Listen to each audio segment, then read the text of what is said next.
अस्सलाम वालेकुम दोस्तों, आपको मेरे इस यूट्यूब चैनल में खुशामदीद कहते हैं।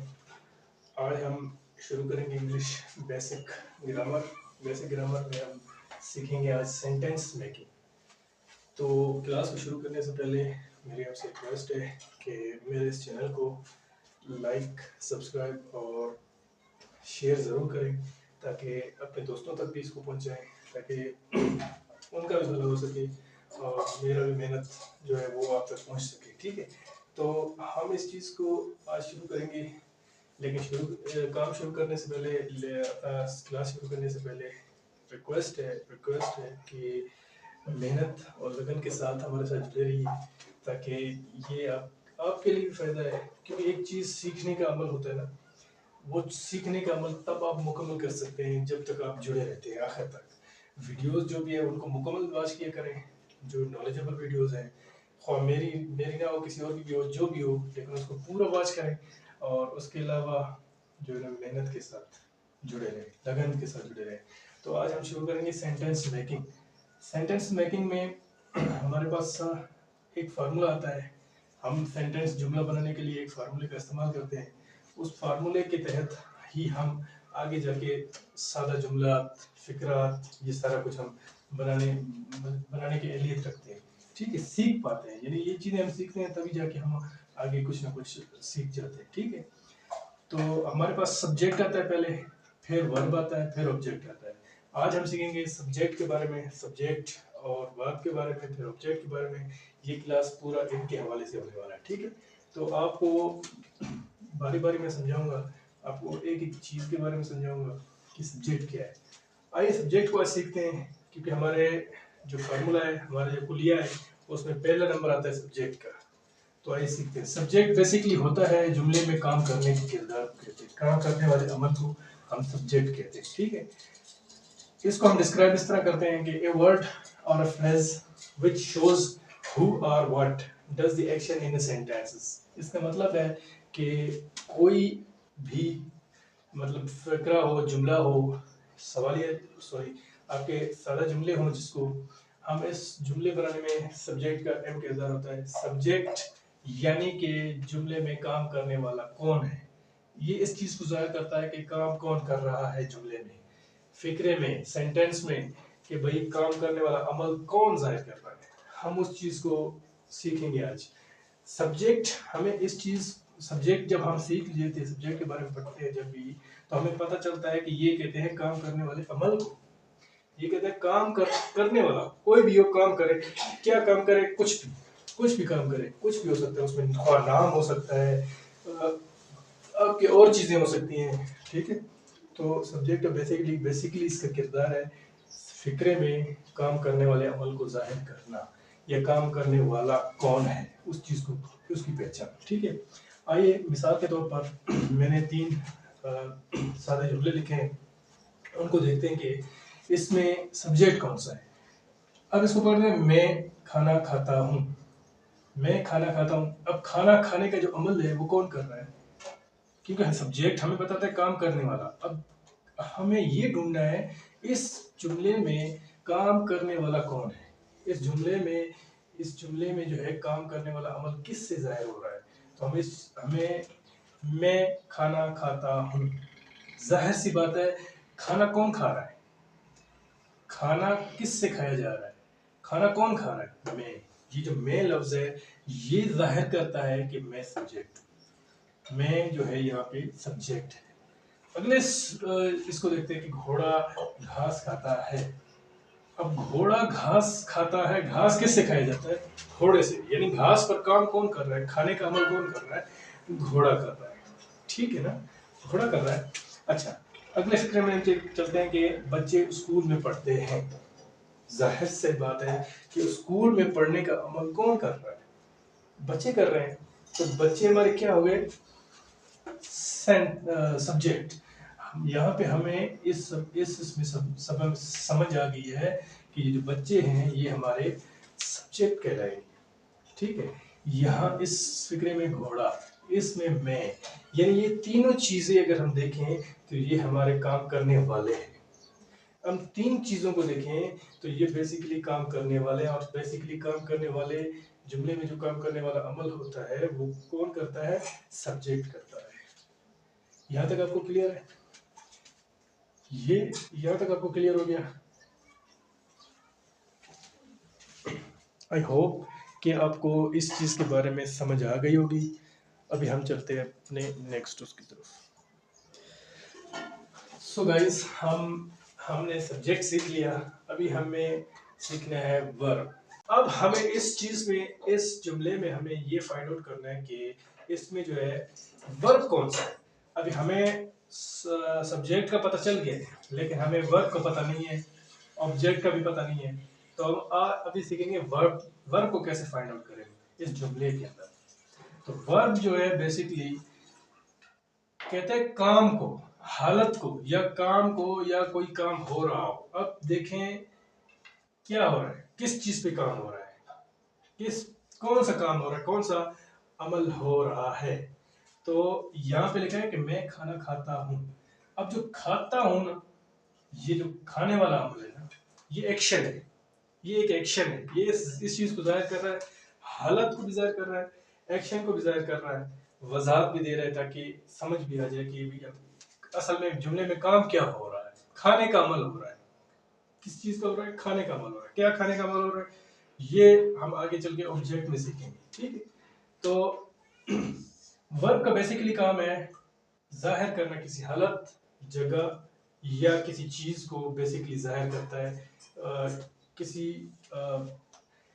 बेसिक चीजों को जो हमें पता चलता है जिससे कि भाई ये काम हो रहा है इस वक्त। ठीक है, अब देखते हैं घोड़ा घास खाता है। अब घोड़ा है, घोड़ा तो हमें पता चल गया वो हमारा ऑब्जेक्ट सब्जेक्ट है। अब वर्ब कौन सा है? खाता। ये जो खाता है, क्या खाता है, कौन खाता है, खाने का अमल कौन करता है? घोड़ा करता है। ठीक है, बच्चे स्कूल में पढ़ते हैं। अब देखो ये एक्शन को जाहिर कर रहे हैं कि बच्चे क्या कर रहे हैं? पढ़ रहे हैं। किधर पढ़ रहे हैं? स्कूल में पढ़ रहे हैं। लेकिन जो पढ़ने का अमल है ये हमारा कहलाएगा वर्ब। जो वर्ब का काम है बेसिकली किसी चीज को, किसी एक्शन को, किसी हालत को जाहिर करना, ये हमें ये कहलाएगा हमारा वर्ब।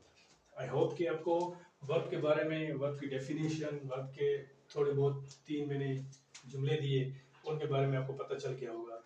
आगे चल के मजीद इसको वजाहत के साथ पढ़ेंगे, लेकिन अभी इतना काफ़ी है इसके लिए।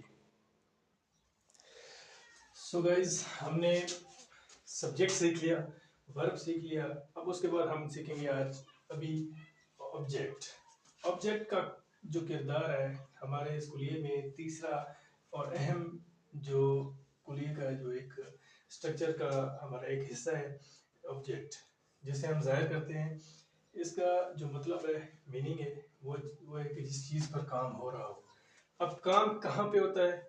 जुमले में होता है, फिक्रे में होता है, सेंटेंस में होता है कि भाई जो बेसिकली काम है वो कौन कर और कर कौन रहा है, काम क्या है और किस चीज़ पर हो रहा है। अब देखें इस चीज़ को हम वजाहत के साथ समझेंगे। वजाहत के साथ हमें समझ भी आ रही है कि भाई बेसिकली काम करने वाला कौन है, काम हो क्या रहा है और किस चीज़ पे काम हो रहा है। अभी हम फिलहाल ऑब्जेक्ट के बारे में पढ़ते हैं कि भाई ऑब्जेक्ट का जो बेसिक जो काम है वो है किस चीज पर काम, उस चीज पर काम होना। ठीक है, a word or phrase which is affected by action or verb।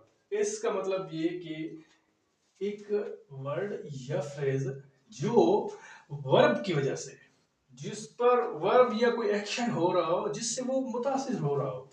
कि फॉर एग्जांपल कि भाई कोई काम हो रहा है, उस दायरे एक काम करने वाला, ये दोनों मिलके इस चीज को मुतासिर बनाते हैं।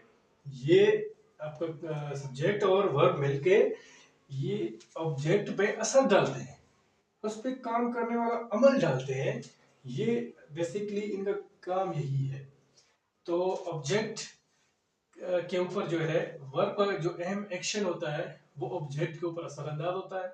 फिर जाके हमें वजाहत मिलती है कि आया अपना जो हमारा जुमला है वो क्या कहना चाहता है, जुमले में क्या कहना है। आइए इस चीज को अभी सीखते हैं थोड़ा बहुत। मैं खाना खाता हूँ। अब मैं खाता हूँ, क्या खाता हूँ? खाना। देखें, अब देखें वाज़ेह हो गया ना, खाना जो है ये हमारा ऑब्जेक्ट कहलाएगा। ये क्या कहलाएगा? ऑब्जेक्ट कहलाएगा। ऑब्जेक्ट किस तरह कहलाएगा कि भाई मैं खाना खाता हूं, मैं खाता हूं, मैं हो गया हमारा सब्जेक्ट, खाता हूं ये हमारा हो गया वर्ब, और जो ऑब्जेक्ट है खाना, क्योंकि मैं खाता हूं यानी मैं अमल करता हूं, मैं काम करता हूं, मैं काम करने वाला हूं, और क्या काम करता हूं? खाने वाला। किस चीज पे करता हूं? ऑब्जेक्ट के ऊपर करता हूं, यानी खाने के ऊपर करता हूं। तो ये हमारा ऑब्जेक्ट बन गया। अभी हमारा एक जुमला जो है कंप्लीट हो चुका है, एक सेंटेंस हमारा कंप्लीट हो चुका है। उसमें हमें वाज़ेह तौर पर समझ आ गई है कि भाई मैं सब्जेक्ट, खाता वर्ब, और खाना ऑब्जेक्ट, ये तीन चीजें हमें मिल गई है। ठीक है। अब घोड़ा घास खाता है, वाज़ेह बात है। अब जो घास है ये हमारा ऑब्जेक्ट कहलाएगा। बच्चे स्कूल में पढ़ते हैं, अब जो स्कूल है वो बच्चों से ही रिलेटेड है, यानी कि बच्चे स्कूल में पढ़ते हैं। स्कूल में कौन पढ़ते हैं? बच्चे पढ़ते हैं। तो जाहिर सी बात है बच्चे और पढ़ने का अमल स्कूल में हो रहा है, तो ये स्कूल जो है हमारा ऑब्जेक्ट कहलाएगा। ये हमारी बेसिक चीजें थी। थोड़ी बहुत हमने वर्ब के बारे में सीखा, सब्जेक्ट के बारे में सीखा, उसके बाद हमने ऑब्जेक्ट के बारे में सीखा। आई होप कि आपको ये तीनों चीज़ें क्लियर हो गई होंगी। अगर नहीं भी हुई तो आप मेरे इस वीडियो को बार बार देखें। इसको बार बार देखने में आपको थोड़ा बहुत इसका मज़ीद इल्म हो जाएगा। ठीक है। अगर आपको इसके बारे में मज़ीद समझ नहीं आती तो आप मुझे कमेंट कर सकते हैं। ठीक है। लेकिन अभी जाइए मत, अभी मैं आपको कुछ वोकेबलरीज के बारे में भी नॉलेज दूंगा, कुछ वोकेबलरीज भी आपको फराहम करूंगा। ठीक है। क्योंकि हम बेसिक शुरू कर रहे हैं, क्योंकि बेसिक शुरू करने से पहले हमारे पास जब तक, एक तो हमें ग्रामर स्ट्रक्चर, इनके रूल्स के बारे में आना चाहिए, दूसरा है वोकेबलरी। जब तक हमारे पास वोकेबलरी नहीं होगा हम इन चीज़ों को नहीं पढ़ सकते, नहीं समझ सकते। अगर हमें जब तक वोकेबलरी मीन के वर्ड मीनिंग्स आपको तब आएंगे जब आप उनको रिपीट करेंगे, दोहराएंगे, पढ़ेंगे और मेरे साथ साथ इस क्लास में चलते जाएंगे। तो मैं इसके मुताबिक आपको थोड़े बहुत जो बेसिक है शुरू से, जो शुरू वाले जो वोकेबलरीज होते हैं मैं वही आपको आज शेयर करूंगा। तो फिलहाल सो गाइस, ये कुछ पार्ट्स ऑफ बॉडी है, ये बॉडी पार्ट्स हैं, इंसानी बॉडी पार्ट्स। इनके बारे में हम थोड़ा बहुत मैं आपको बताऊंगा कि इनके साथ साथ वोकेबलरी, यानी कि ग्रामर तो सीख रहे हैं, उसके साथ साथ वोकेबलरी की भी बहुत अहमियत होती है।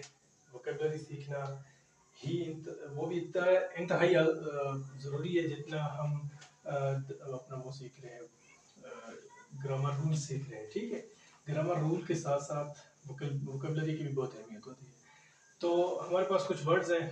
बॉडी यानी जिस्म, आर्म बाजू, एंकल टखना, आर्मपिट बगल, ब्लड खून, बोन हड्डी, ब्रेन दिमाग, बियर्ड दाढ़ी, बैक कमर, बटक कुल्हा। ये चीज़ें हेड, बैकबोन रीढ़ की हड्डी, चेक गाल, चिन थोड़ी, चेस्ट सीना, हेड सर, हेयर बाल, फेस चेहरा, फॉरहेड पेशानी, आईब्रो भौरे। आई होप कि ये चंद अल्फाज अल्फाज बना वर्ड मीनिंग्स वोकेबलरी आपके बड़े काम आएगी इंशाल्लाह। ये चीज़ें हर वीडियो के साथ साथ मैं आपको शेयर करता जाऊँगा। इससे आपकी जो वोकेबलरी है वो भी बूस्ट होती जाएगी और आपका जो ग्रामर है वो भी बेहतरीन होता जाएगा इंशाल्लाह। सो गाइस, आपको एक बार फिर अपने चैनल में खुशामदीद भी कहते हैं, लेकिन मेरे चैनल को लाइक सब्सक्राइब और शेयर करना ना भूलिएगा। वस्सलाम, अगले मिलते हैं अगले वीडियो में। ठीक है। Thank you.